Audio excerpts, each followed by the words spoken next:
Sean bienvenidos a un episodio más de Podcast Estrategia al Ring. El día de hoy vamos a hacer un pequeño resumen con Diego Ignacio Montenegro sobre el episodio que vimos la semana pasada. Tuvimos a Adrián Molina, ¿cierto? Un gran directivo, de verdad me gustó mucho cómo aborda los temas de innovación, cómo entra en proyectos estratégicos, cómo habla mucho sobre el desarrollar gente, ¿no? El creer en las personas, en desarrollar habilidades en las personas. Me encantó también cómo lo maneja con loops, cómo tienen esta forma de calificar los proyectos, ¿no es cierto? Tú dime, ¿tú qué opinas de todo esto que vimos con él? A ver, comparto contigo que fue un episodio muy interesante. Ya habíamos estado también hablando con él de cultura, acordarás en algunos episodios, pero este me pareció fabuloso porque como que termina de completar el muñeco, decimos, ¿no es cierto? Como que termina de completar la torre. Es decir, le había puesto las bases a esta torre y ahora comenzó a construir sobre ello la estrategia y sobre todo la ejecución. Él habla, por ejemplo, mucho de la palabra modelamiento para referirse mucho a cómo pasan esas iniciativas a proyectos. Y habla mucho de la palabra modelamiento. Me encanta esto porque creo que es importante y nos deja una gran lección. No sé si crees que por ahí entramos al ring, pero nos deja una gran lección y una gran reflexión desde el punto de vista de que, oye, sí se pueden hacer muchísimas cosas desde los países de nuestra región que a veces pensamos que están solamente en la operación, ni siquiera en la operación, digamos, más elevada, sino en la operación del día a día. Para complementarte, hicimos una investigación muy interesante en la región, empresas de la región y en varias ciudades, y nos dimos cuenta que para hablar de cómo generan valor, la pregunta era, ¿cómo ustedes generan valor? ¿Cuál es su propuesta de valor? Las propuestas de valor que más puntaje tuvieron son las que tienen relación con la eficiencia, el bajar costos y el corto plazo. Por ejemplo, la productividad. Claro, tengo que ser productivo, pero tengo que hacerlo en la semana, en el mes. Tengo que dar resultados inmediatos. Esa es una de las propuestas de valor, que más bien parece una operación más que una propuesta de valor. A otra es que dijeron, no, nosotros buscamos la simplicidad. En lo personal entiendo la simplicidad como mejorar la calidad de vida a través de cosas distintas para las personas. Pero la simplicidad es compleja, ¿no? Sí, la simplicidad es compleja, pero ellos no lo vieron así, estas empresas no lo vieron. La simplicidad lo vieron como cómo optimizo esta palabra que es, ¿no es cierto? Como para meterla al ring. ¿Cómo optimizo los procesos? ¿Cómo le hago más sencillo? ¿Cómo lo hago? O, bueno, fuera más simple, sí, o sea, pero ¿cómo optimizo mis procesos? Esto más se refieren al costo, ¿me entiendes? Luego también nos salió por ahí una propuesta de valor sobre conveniencia, y la conveniencia es hacer productos aceptables con un precio competitivo. Volvemos a lo mismo, ¿no? Volvemos al corto plazo, cómo somos competitivos. Entonces, cuando le oigo hablar a Adrián, me da la impresión de que esta empresa pues va por otro sentido, va en un sentido más contracorriente, que es una propuesta de valor de la nueva era. Ellos sí entienden a la simplicidad como mejorar la calidad de vida de la gente, entienden muchísimo a la exponencialidad, a la velocidad, porque habló mucho de este tema. Entonces me da gusto porque nos deja una primera gran lección y una primera reflexión, no sé qué piensas de esto, respecto de que sí se puede hacer en empresas no gigantescas, y que sí se puede trabajar el corto plazo y también se puede pensar en el futuro. Así es, y que justo, o sea, digamos, este tipo de empresas ecuatorianas se encuentran al mismo contexto, a los mismos problemas. Que cualquier otra empresa de cualquier país. Justo, ya topamos temas de corrupción hace 2 episodios y mira cómo salen adelante y habla mucho de la profesionalización de la ejecución de la estrategia. Me gustó mucho, o sea, que de verdad, oye, vamos a pedir ayuda. Vamos a hacer estrategias emergentes. O sea, mira, ya yo dije que vamos por aquí, pero hay que cambiar de rumbo en medio de la estrategia porque algo se presenta, por el contexto justamente, pero no pierdes de vista la estrategia. No. Creo que de verdad nos agregó muchísimo valor. No, y además, acordarás que en la primera temporada conversamos muchísimo sobre el diseño del pensamiento y habíamos puesto ahí unos pasos, ¿no? Que hay que partir de un insight, que hay que partir de unas ideas, de un conocimiento, de una sabiduría, y luego hay que plantearse un desafío. Yo le metí varios ganchos a Adrián sobre el tema, bueno, cuéntanos también los problemas, y nos contó también los problemas que tenían, la adaptación, la resiliencia, el quitarse el sombrero y ponerse en otro rol, que ya vamos a hablar un poco de eso también. Pero eso es un desafío, y habló también de la palabra desafío. Pero sobre todo habló del tercer punto del diseño del pensamiento estratégico, que es romper convencionalismos, romper paradigmas. Todos nosotros como empresarios, como ejecutivos, como directores de empresa, tenemos paradigmas que hemos aprendido en alguna ocasión en nuestra vida, alguien nos dijo y se quedó como tatuado, como escrito en piedra, y nos hemos quedado con esos paradigmas que a lo mejor ya no son lo suficientemente fuertes para poder enfrentar los retos del futuro. Hemos repetido mucho la frase que el futuro ya no es la continuación del pasado. Hemos repetido que el contexto ha cambiado tanto por la velocidad que no podemos seguir con las mismas recetas que teníamos anteriormente. Y tú mencionabas aquí las áreas, ¿no? Sí, las áreas. Que eso, De las áreas valladas, ¿no? Un alambre de púas para que no se metan los toros. claro, de los hilos, de cuidado y se metan en mi área. Entonces, romper mucho eso, romper mucho el tema de los egos también. Fue interesante de él, o sea, de primera mano nos cuenta cómo lo hizo. O sea, mira, le voy a poner a los gerentes como mentores, como coaches. Pero no como líderes de lujo. Pero no como líderes, exacto. Entonces, con eso, digamos, no les sacas de la jugada, sino más bien haces que se vuelva un sponsor, que quiera que el líder tenga éxito. Y yo me quedo porque lo dijo entre líneas, Adrián. Yo creo que esto de lo voluntario, ¿no es cierto? Yo le dije, voluntario con piola, ¿no? Porque no son estrictamente voluntarios, y él como que lo aceptó, ¿no? Pero lo interesante de esto es de que, a ver, si yo fuera un director de una compañía de tecnología como High Telecom, o una compañía que tiene que ir a la velocidad de los cambios que está en este momento, y después hablaremos de gestión de cambio, que también lo menciono mucho, pero yo necesito tener personas culturalmente formadas, comprometidas y que sean capaces de dar la vida por los valores organizacionales. Entonces tengo que ponerles a ellos, son mis jinetes, los que están conmigo, los que cabalgan en el mismo andarivel, digamos. No significa que, como mencionó de la estrategia emergente, que yo en algún momento, si me cambia alguna cosa, no voy a tomar un camino u otro camino, que pareció también interesante. Pero en esto, las personas son importantes, y él está poniendo como los líderes de estos loops, que son los que modelan, planifican y lógicamente van a entrar a la ejecución ya en los procesos, a sus jinetes, a la gente que está mucho más conectada.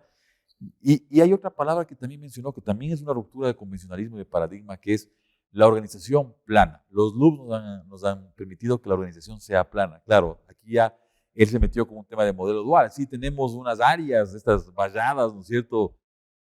Tratamos de que no sean tan valladas, que no sean tan limitadas, pero tratamos de que haya de alguna manera el modelo dual que habíamos conversado, ¿no? Que por un lado hay el día a día, pero que el día a día no me nuble, no me haga miope, no permita que no vea más adelante de lo que está pasando en ese día o en ese mes, versus ver más hacia adelante, ¿no? Y en esto los loops son los que diseñan la estrategia, los que modelan la estrategia, como lo dijo él, para usar sus palabras, y un poco son los que tienen la visión. Y también lo dijo entre líneas, que a su gente de alguna forma le enseña el know-how, pero también ve estos valores y trata de cultivar incluso esto adicional que es la inteligencia emocional, que es la resolución de problemas. Y como él dijo, por ejemplo, para este equipo de líderes, dice, nosotros seleccionamos 10. Es voluntario, ¿no es cierto? Se quedaron 4. Entonces, eso te dice quién de verdad está comprometido con la organización. Y eso nos da también una gran lección, porque en este programa, en Estrategia al Ring, en este podcast, lo que queremos también es dejarnos lecciones a nosotros mismos. Y por eso también nosotros, Guillermo y yo, y por supuesto todos los que están en este gran equipo que hace Estrategia al Ring, porque no solamente somos los dos, de alguna manera aprendemos también cosas, y nos deja una gran lección a los que estamos también en el mundo de la educación. Ayer nomás estaba yo con una empresa privada conversando sobre estos temas, y claro, hay una crítica muy fuerte, por ejemplo, a la educación en escuelas de negocios y a la educación en universidades, referente a que ahora ya la inteligencia artificial, ChatGPT, te da todas las respuestas, ¿no es cierto? La última versión que estoy probando yo es una cosa pero de locos, te da todas las respuestas. Entonces yo ya no tengo que entrar a enseñar posiblemente, no sé, la parte muy técnica del asunto, porque la inteligencia artificial a lo mejor en pocos años nos supera. Algunos dicen que no, quién sabe, ¿no es cierto? Pero yo creo que debemos formarnos, y esto lo ato con lo que dijo Adrián, mucho en estas habilidades soft. La resolución de problemas complejos. Eso todavía, ¿no es cierto?, como que es patrimonio de los seres humanos y las personas. La capacidad de analizar varios aspectos, no solamente el cognitivo o el aprendizaje y la formación, sino también ver las emociones, ser capaces de liderar un equipo, ser capaces de entender las cosas desde diferentes dimensiones, ¿no? Entonces, estas habilidades soft son las que tenemos nosotros que seguir cultivando muy fuerte en este tipo de programas y también en las universidades y en las escuelas de negocios. La creatividad también que me parece clave. Y sobre todo, él mencionó sobre la gestión del cambio. Yo me acuerdo cuando estudié en la universidad gestión del cambio. Fue la materia más aburrida que vi, ni siquiera la entendí. Pero ahora que vimos la gestión del cambio en aplicación, me pareció clave. Y sobre todo, cómo han venido evolucionando las cosas. Quizás hace ya 15 años, no sé, un poquito más, cuando estudié por primera vez esto, lo veía como que muy difícil, porque tú tienes un jefe que te dice lo que hay que hacer y punto. Y tus ideas propones y las estrategias, pero va todo... Decreto, como decir. Exacto, el decreto. Y es muy difícil romper eso. Entonces, ahora imagínate una empresa que, bueno, esté en el sector de la tecnología y se entiende que sea mucho más dinámica. Y del servicio, ¿no? Así es. Pero cómo de verdad abrazan la gestión del cambio, me pareció fenomenal. Es decir, cómo ellos empiezan a disminuir las resistencias, ¿no es cierto? Fricciones, sí, hablamos mucho del efecto físico, incluso de la fricción. Así es. Entonces, esto me parece. ¿Tú qué has visto con respecto a gestión del cambio en un montón de empresas? A ver, sí. Y un montón de problemas. Yo ahí siempre digo que menos es más. Cuando las empresas son muy grandes, me refiero a grandes en cantidad de personas, en cantidad de áreas, de silos, de parcelas, de unidades de negocios, de países, de aspectos geográficos, esto es más difícil, ¿no? Porque no solamente tienes que quitar las fricciones locales, sino también tienes que quitar las fricciones internacionales. Pero creo que las organizaciones tienen que hacerse ligeras. No significa esto que despidan gente, sino que tienen que hacerse ligeras en procesos, ligeras en procedimientos, ligeras en complicar los proyectos.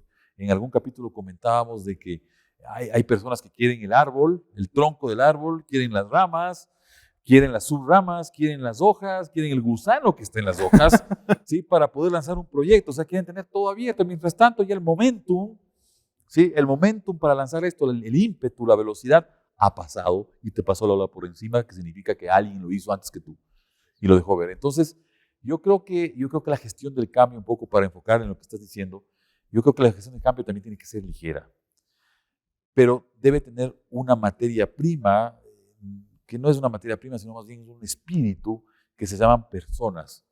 Por tanto, ahí volvemos a lo que habíamos comentado también con Adrián. Creo que el proceso más importante en las organizaciones es la densidad del talento. Esto que habíamos hablado, que es parte de la cultura de Netflix. La densidad del talento. A ver, ¿a quién escogemos alineado a lo que queremos en el propósito?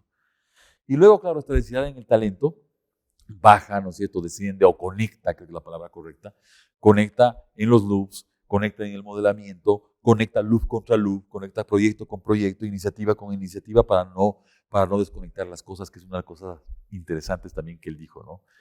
Que no estamos hablando de un proyecto aislado en el universo, sino que estamos hablando de la conexión entre iniciativas. Sí, y me gustó también que lo que mencionó Alejandro es esto de que te pones el sombrero, o sea, de que hoy eres gerente general, pero mañana te pones el sombrero de que soy uno más operativo y voy a echar la mano, y cómo incluso estructura equipos muy livianos, no muy ligeros. Dice, necesitamos una persona aquí, una persona aquí, una persona aquí, y con eso levantamos un proyecto, hicimos crecer 10 veces.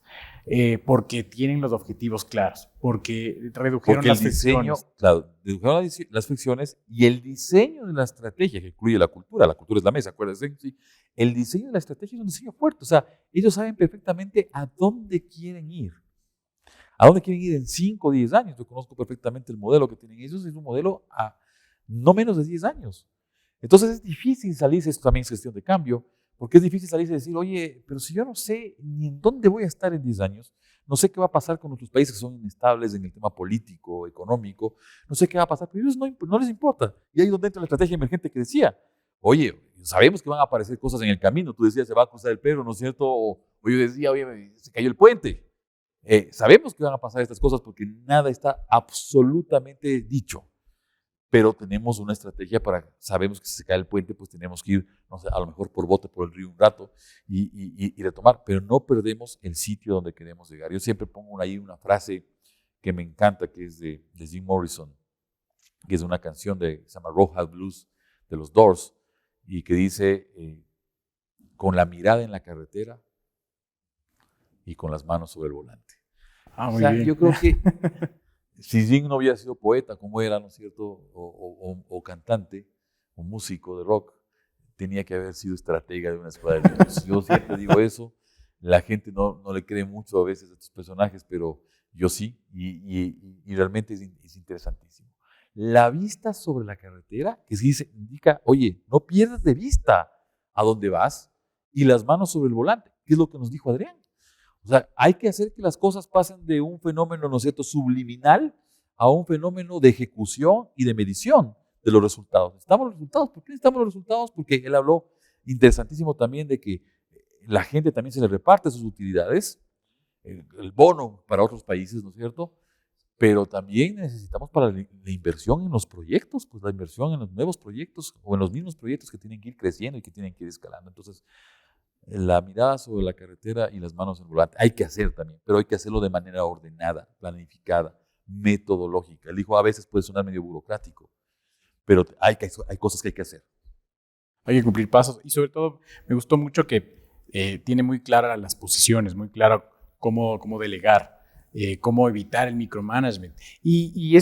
Se siente súper natural y te dice los problemas que todas las empresas viven, que hay dolor. O sea, que te enfrentas a un directorio que no necesariamente te va a creer. Claro, y él dijo no es tan doloroso, no sé yo qué hay dolor. Siempre digo, es como en el amor, ¿no? El amor duele, pero en la empresa también estos cambios son dolorosos. Son traumáticos, a la gente no le gusta cambiar, a la gente, nosotros, yo cuando de la gente hablo de nosotros, nos gusta la zona de confort, nos gusta, sabemos por dónde ir en el camino de regreso a la casa, sabemos cuando vamos de vacaciones, queremos ir a un sitio donde conocemos el restaurante, donde conocemos a la gente, donde no nos enfrentemos a esto. Yo creo que esto con las nuevas generaciones, un tema también de nuevas generaciones ha cambiado mucho y como que queremos descubrir, como que queremos inventar, como que queremos reinventar cosas. Y yo creo que esto él lo mencionó muy fuerte y nosotros lo decimos con acento, ¿no? Porque si nosotros no nos reinventamos permanentemente, esa regla de las 48 horas que yo alguna vez cuento, que es, si en 48 horas no te ha pasado nada, invéntate un problema, porque si no la vida se hace plana, ¿no es cierto? Y la vida es un estado de coma, y creo que también aplica mucho para las organizaciones, es decir, yo tengo que estar permanentemente viendo qué problemas tengo que resolver para futuro y qué oportunidades puedo aprovechar. Así es, estoy totalmente de acuerdo contigo. También me gustó mucho esto de que dice a las personas les da miedo cuando les asignas un rol que ellos mismos pedían. Porque claro, sienten que... Yo siento que eso también que estás mintiendo, ¿no? Que estás mintiendo. O sea, ¿será cierto esto? No.